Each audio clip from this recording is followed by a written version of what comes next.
Sort of. Is it? No, actually, that's not how it goes. I felt like I was hit by a bus. But it's sort of supposed to be like a not spicy Bridgerton, but with fairies. Hello, everyone. This is going to be, first of all, a very long video because I actually read a bunch this month, but it's also going to be a lot of me saying how incredibly sad I am. For those of you who would like a weather update, it's actually gorgeous out. The clouds, everything I see out my window right now is stunning. But it is wildly hot. Normally summers in Seoul are quite warm, but this is just like we're hitting this sweet spot of it being absolutely too hot to go outside. And so actually yesterday, the reason why I'm in like basically my jammies is because yesterday I went out to read, and I was out for not too long, but it was just so hot, and I came home and I was sitting at home for about 30 minutes, and then I suddenly felt the beginning of not exactly heat stroke, but like definitely overheating. So the whole day I had to be just like in bed. So I know that it's kind of hot everywhere in the northern hemisphere right now.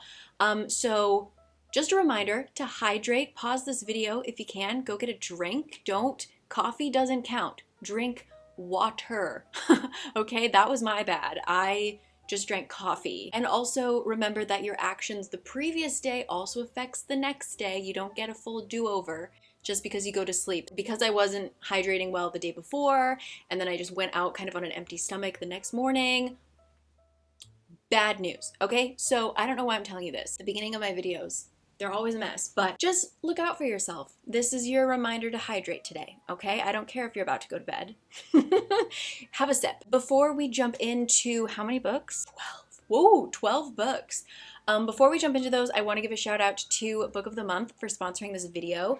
Book of the Month, as you guys know, is a service, is a service that has a team of people that comb through all of the new releases, and they pick between like 5 to 7 of the best titles, and you can, as a subscriber, get a book per month or more for one low controlled price.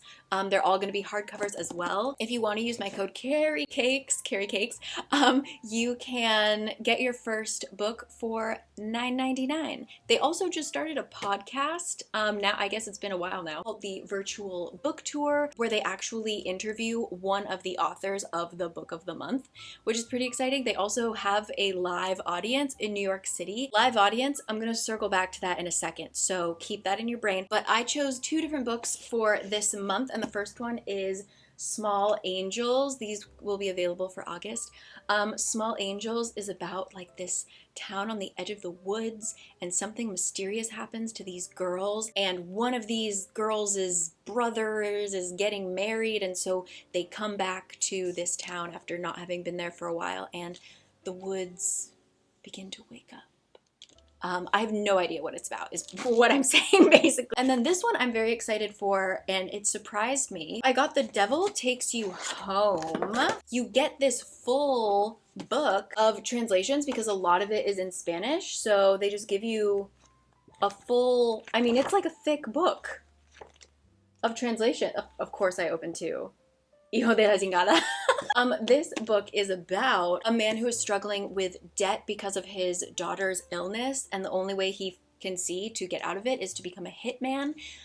When he decides that he wants to get out of that business, he has to take one more job, and it's essentially a suicide mission, so we kind of follow him and the other men who are going on this hit. And I'm very interested. It takes place kind of on the Mexican border, I believe. Those 2 and quite a few other titles are available for August if you want to check them out. Once again, CARI Cakes, use my code, get your first book for $9.99, okay? Thank you, Book of the Month, so much, even though you ruined my life.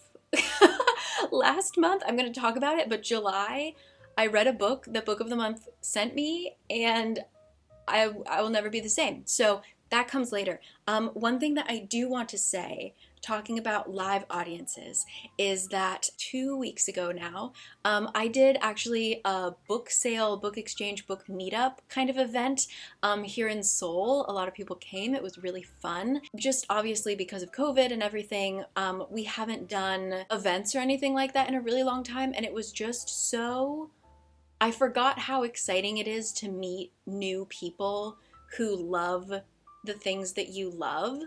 So everybody there was just hanging out, talking about books. A lot of people were selling books, so like you could just easily point and be like, oh my god, I read that, I love it, or oh my god, I wanted that, blah blah blah. And you could just so easily make friends. And as an introvert, and as I feel like a lot of bookish people tend to be introverts, it's really hard to meet people like us, I guess. So that was just a really wonderful experience. So if you are kind of struggling like I am to like get back into meeting friends, or even just like meeting friends in the first place, I've never been really good at that. I like need school or like work and stuff to make friends. So if you're like kind of struggling, I definitely suggest, if you are a book person, if that's why you're here, look at events at your local bookstores. And like, for example, if you're in New York City, going to a recording of this podcast would be really cool. So I'll have that info down below as well. But yeah, just wanted to encourage you. I know that it's scary. I know that in a lot of places right now it's still not very safe. Make the call for how you feel, but I just highly recommend going for it and like meeting people like us. It was so invigorating to talk. Like, obviously I can talk to you guys, but it's kind of a delayed thing because I have to now edit this, you know? And we can talk in the comments, but it was just so cool to talk to people in real time about books. So really recommend it. Even if you don't necessarily love or know anything about the book or person they're talking about, give it a go. I would say. I recommend. But anyway, let's get started. The first book I read in July was The Beautiful Ones. This is by the same author who wrote Mexican Gothic. Mexican Gothic was one of, I think, the first reading vlogs I ever did, and I wasn't like the biggest fan of Mexican Gothic, mainly just because of certain themes that were kind of touched on at the end, I guess. But I enjoyed it enough that I was going to give her another try. And so The Beautiful Ones also didn't necessarily hit the mark for me, but it wasn't bad. How do I describe it? We're following a girl from the countryside who has come to the big city for the like social season to live with her cousin and his wife to hopefully find a husband, basically, is what she's doing. She wants to live in the city, right? She wants to see the world. Then we meet a man named Hector, who is like a traveling magician kind of thing, a performer, let's say. And he has been abroad elsewhere for a very long time, and he's now making his comeback. There is romance, people falling in love, falling out of love, falling in love. There's betrayal, there's this, that, and the other thing.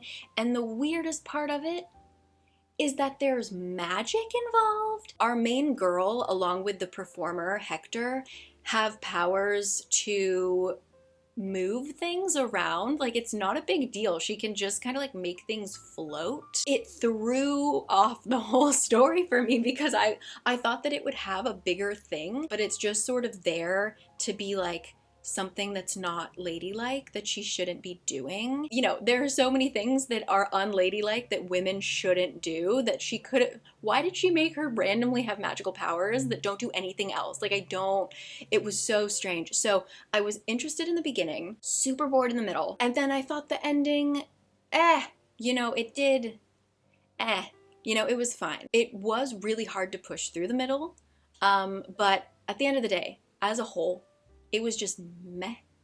I really don't know why there was magic. If you can tell me, like, if I missed something, if there was some symbolism there, let me know.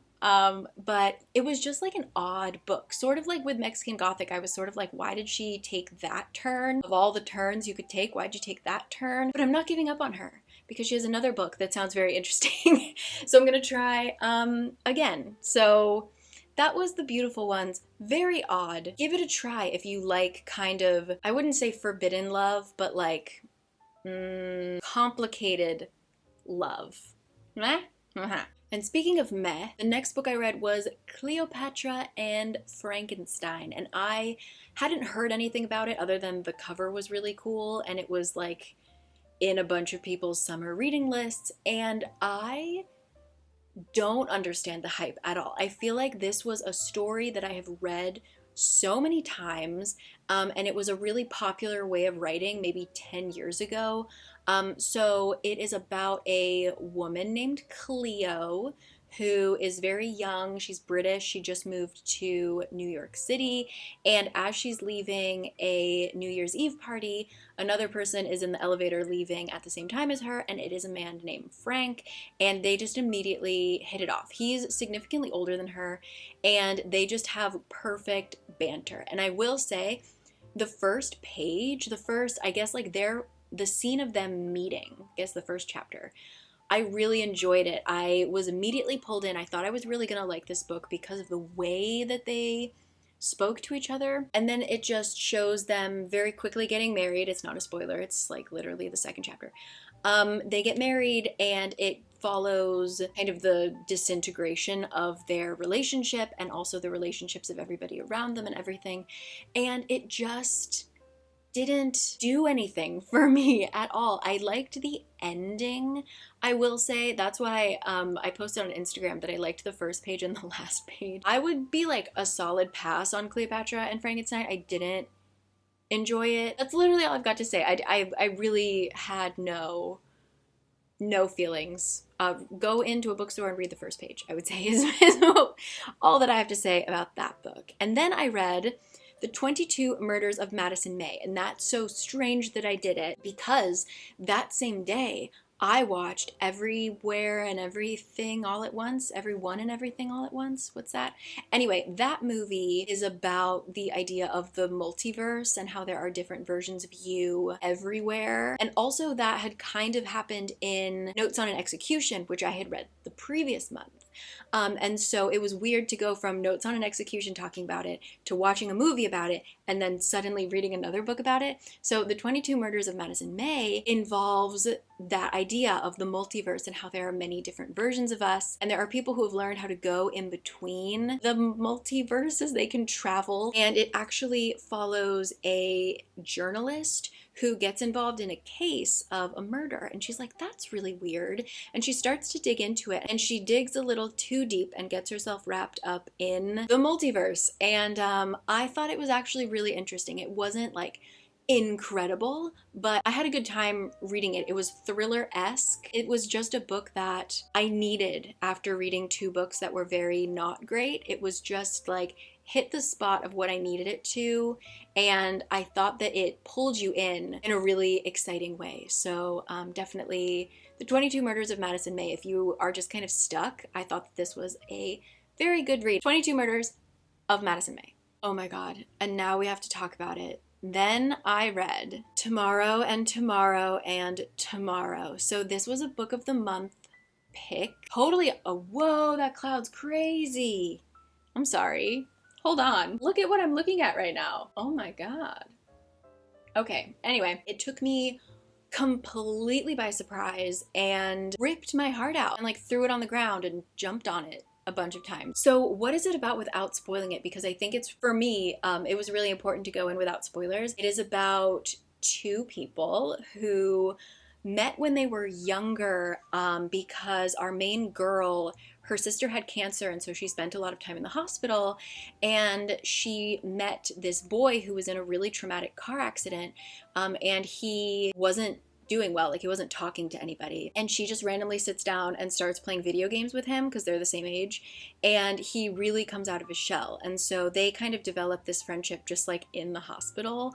They have kind of a falling out in childhood, and they end up going to school in the same area at different schools, but they're both in Boston, I believe. They kind of pick up where they left off, and our main girl is like a game programmer and designer, and that's really what they've always connected over, is video games.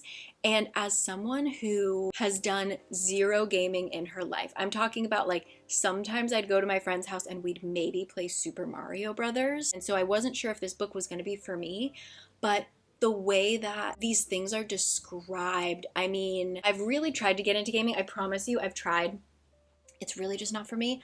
But talking about the development of stories and like all of the decisions that are made, it was so interesting. I really loved that. And then we go further into their game has great success and they start a company and we meet some new characters and it just follows their life through probably a few decades. Oh my god, it was just so good. I think there were parts where it was kind of frustrating just because everybody is just like imperfect human beings, you know? I wouldn't say the characters are like 100% likable or something like that, but it was so good. And then there's something that just comes out of the blue that I literally had to put the book down and just like take deep breaths. Ruined my night. So that's just definitely a book I would absolutely recommend to anyone, but be in the right mindset to just like, it gets unexpectedly really heavy. So think about that.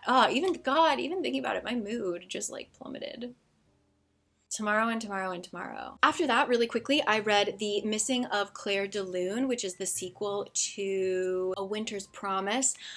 So I don't want to say too much because it would be spoilery, but the first book is about a girl who is living kind of in like this post-apocalyptic Earth. It's in like the very, very far future. I don't know. The Earth is kind of broken into these weird different arcs, they call them. The only pieces of land that like survived whatever explosion occurred, we don't know. Everybody has a little bit of magic, but she very early in the story finds out that she has been arranged in a marriage with a person from another arc, and this arc is known to be like dangerous and scary, and it's in the Arctic and stuff like that. So she's not super excited about that, but she goes and they quickly realize that there's gotta be some weird political reason behind this match. And she's trying to figure it out. It's very whimsical, magical. I thought that the world building was so cool, but the story was just not there. I think I said this last week, but like I felt my brain actively trying to like the book, but there was just an element missing. And so when I mentioned that in my previous video, I got comments that were on one side, this is my favorite series on earth. I can't live without it. It's the best thing ever. And then everybody on this side, they were like, yeah, I wanted to like it too, but the ending of the series is horrible. I hate how it ended. It ends in a very unexpected, unsatisfying way. I didn't like it. We start to talk a lot more. It's kind of hinted at in the first one, but we get a lot more into talking about God and who is God. There's a part of me that really wants to know how it ends, but I also don't want to have to read 2 more books because it's there are 4 books in the series. I don't know. Convince me in the comments. What do you think? Is it worth pushing through to know the ending, or should I just look it up? Let me know your thoughts down below. That is The Missing of Claire de Lune. Okay, so I needed to take a break to let my camera cool off, and as if I wasn't distracted enough by the clouds, as I was uploading this footage to make sure my camera didn't overheat, somebody is on my roof. I live in an apartment building. It's normal for people to be on my roof. Blowing bubbles. Suddenly it was just raining bubbles from above. So if you see me start to go like, again, bubbles. I also needed to take a break to mentally prepare myself to talk about this book. I'm going to talk about How High We Go in the Dark. And this book was maybe the saddest book I've read in recent memory, and this is coming off of reading Tomorrow and Tomorrow and Tomorrow. I think what hit me really, really hard about this book is that I didn't know anything about it. So if you don't want to know anything, I'm gonna give you like a snippet and then I'm gonna ask you to leave. So the book is told, it's a collection of stories going from what kind of feels like present day and then heading towards the very, very distant future. It actually covers like hundreds of years. It is, I would say, definitely science fiction, and it is just, it gets so sad. But I do think that the ending at least gave me a touch of hope, and I actually think that the fact that it spanned so long was really helpful in my mindset right now, I think. And yeah, I can't tell you anymore, but the first story is not what the rest of the book is about. Like, it is, but it's not. The feelings you get when you read that first story, The second one, I felt like I was hit by a bus. I was reading it in a cafe and I literally had to stop and go for a walk and like go to a thrift store to take my mind off of it because I was so incredibly sad. So that's your warning. I'll give you a little timestamp. You can skip to here if you don't want to hear any more about this book. The next book is not sad. Oh, it's a cute book. Okay, so you can skip here if you want to go to a cute book. All right, bye. Okay, so this book, again, I'm not going to spoil it, but it does deal with a pandemic. Not our current pandemic, but a pandemic that could happen in the future. Horrifically sad. It goes through kind of how it is discovered. It talks about ways that people start dealing with death, especially because this really affects children in particular. Scientists trying out new things to cure it. Everybody is kind of tied together through like the hundreds of years. So if you aren't okay with death, I mean, this was bleak. Really, really sad. Have I said sad enough? It was, yeah, just like I would say the first 3 or 4 stories were just like devastating. It gets a little bit easier to handle when you continue, and I think that that was really good for me to read, is that, and ironically, actually another book that I read later in the month kind of talked about this, but I feel like right now, it just feels like the end of the world. Like it really feels like we are not coming back from where we are. Like I just don't see a way to fix, like not only just related to COVID, the pandemic and everything like that, but like society as a whole. Like how do we, it just like, not to be totally bleak, but it feels like the end of the world. And this book, because we go so far into the future, it really puts into perspective that like people right before World War I thought that this was the end of the world. People before World War II thought that this was the end of the world. I mean, so many, if you're living through something, that is the only reference that you have. It's the most clear and in front of you thing that you've ever experienced. So it does feel like the end of the world. Like our feelings are totally valid. It is the end of our world in a way. But having this book cover hundreds of years and having people look back and talk about a pandemic that happened so long ago just really kind of helped me. Like I do know that the human race will continue in one way or the other. To think that this will be like an incomprehensible memory to some people someday, and it will still have a huge effect on the world, but it's not the end of it. Why am I tearing up? Oh my God. It broke me down, but it gave me a little semblance of hope, if that makes sense. But yeah, it was just like kind of book. So if you would like to cry a lot, How High We Go in the Dark. Okay, so the next book that I finally read is Girl Who Fell Beneath the Sea. This is kind of a retelling of a Korean legend, and it is about a girl who lives in a seaside village, and this village believes in a bunch of different gods, but mainly their main god is the god of the sea. Every once in a while, he gets real angry, and he sends all of these big storms, and it's just really bad, and so they have to sacrifice a young girl, send her into the sea to be taken by the sea god as his bride. They hope that if they send the right girl, eventually these storms will end. And the book opens with our main girl running to stop the sacrifice from happening, because the girl that they're going to sacrifice is the girl that her brother is in love with, and she can't let that happen, and so she does what she can to stop it. Of course, things go haywire. She ends up in the spirit realm. I thought that it was a really good story for what it was. It was just like this fairy tale. There is romance. I thought that a lot of the characters were just so endearing. I thought that the actual, I got very confused by the actual issue, because she obviously has to solve this problem. Something is wrong in the spirit realm. I got a little confused by that as a whole, but then the ending like wrapped it up and I got it, and the ending grabbed me and I cried. And yeah, so if you're just looking for a very sweet fairy tale-esque feeling, it was just really wonderful. It helped heal me from the 2 books that just wanted to ruin my life.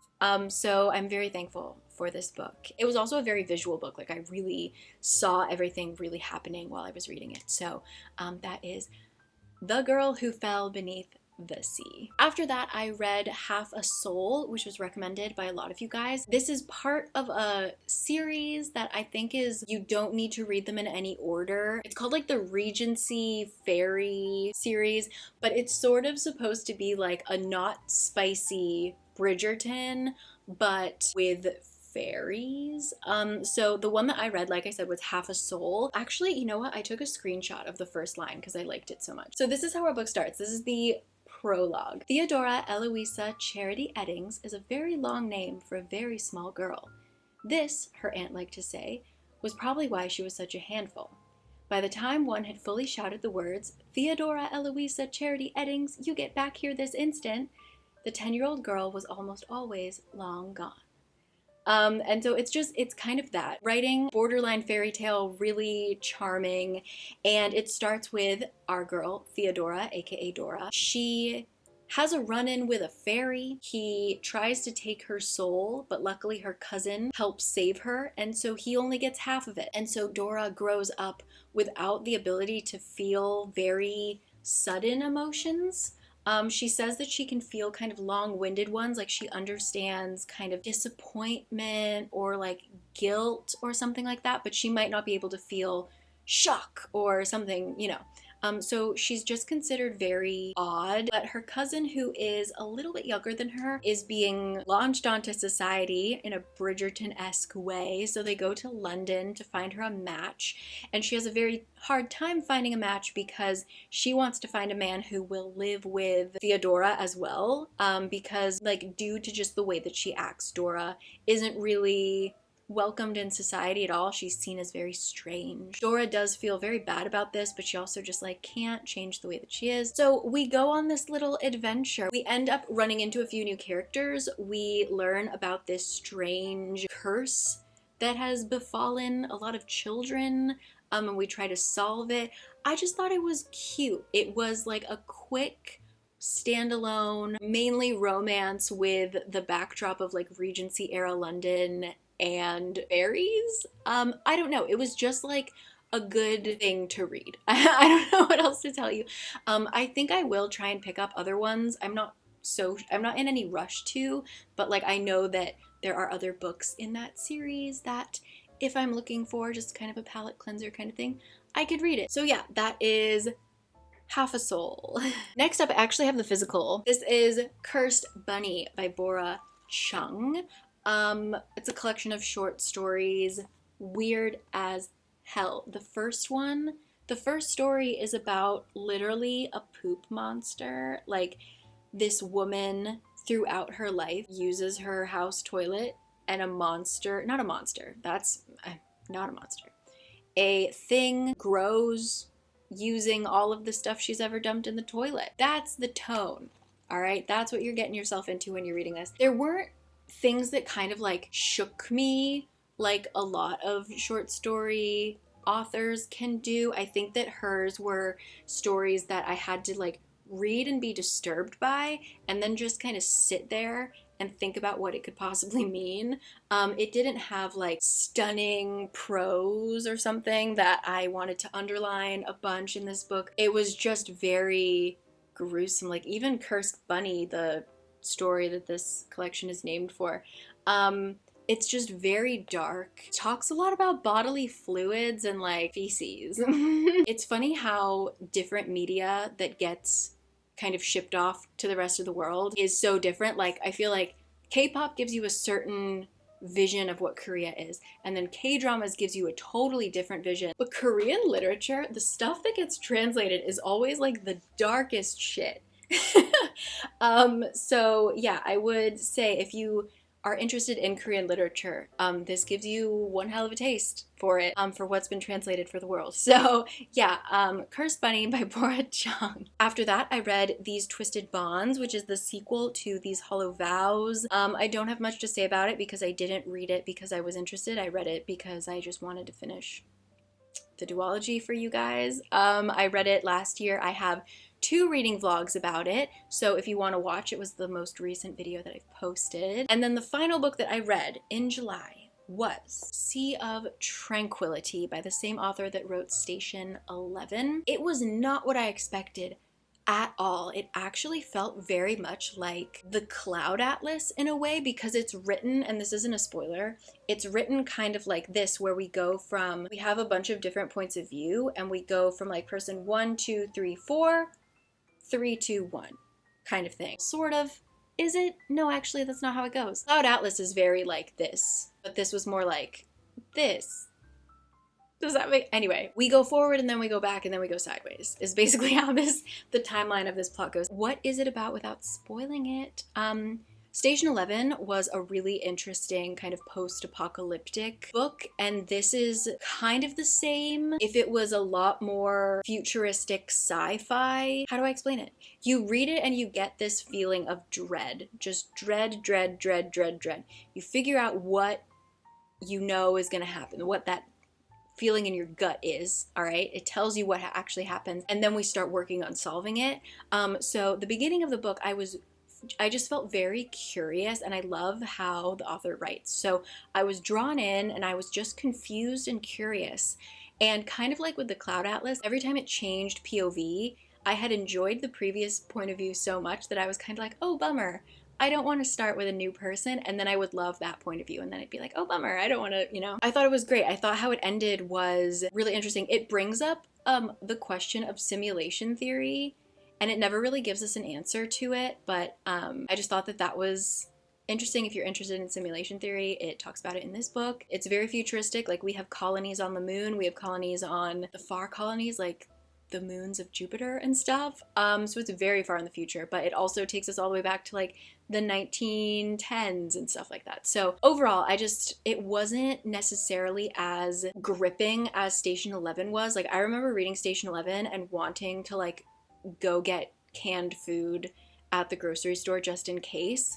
And this felt strangely... It also kind of talks about the end of the world, and maybe how it's not just gonna be a one-shot, like, boom. Maybe the end of the world is just kind of always happening, you know? I don't know, it was one of those books that was also quite dark and quite bleak, but at the end of it, I felt this kind of sense of hope and wonder, shall we say. That was Sea of Tranquility. I think that was a good way to end the month. And I'm currently reading Strange the Dreamer, I know, finally, and I'm doing a reading vlog of that, taking you on that journey with me, so I will let you know my thoughts on that as well, okay? Anyway, it's getting very hot and I'm so scared of my poor little camera overheating. So I'm going to end the video here. If you're interested in my meetup, I've got a couple announcements. If you're interested in my meetup, I actually posted a vlog about it. If you want to watch it on my main channel, which is CARI Cakes, and I will link it down below. We also made a little box of everybody's book recommendations, and I typed them up, so if you want to look at that, I will also have that down below. Also, if you're interested, I randomly get questions about my skincare. I get it more on my other channel, but if you would like to get my full all-time favorite skincare product, I've been using these products for years, so if you are interested, there will also be a link down below. It is 45% off, free shipping, and you will get a 20% off coupon for your next purchase. So that will be down below as well. Anything else? No. Okay. So thank you again to Book of the Month. You can use my code CARI to get your first book for $9.99. Check out all of the August book. I hope that you let me know if you go to one of the recordings of the podcast. I'd be so interested in hearing your thoughts. And yes, oh my God, I'm gonna turn the AC on. And sorry if the sound is a little funky, not to throw him under the bus, but Kurt lost the puffy part of my microphone. Yeah, he's in trouble. Yeah, I apologize. That will be remedied hopefully in my next video. So alrighty, I will see you next time. Stay cool, stay warm wherever you are. Stay happy, healthy, safe. See you later. Bye!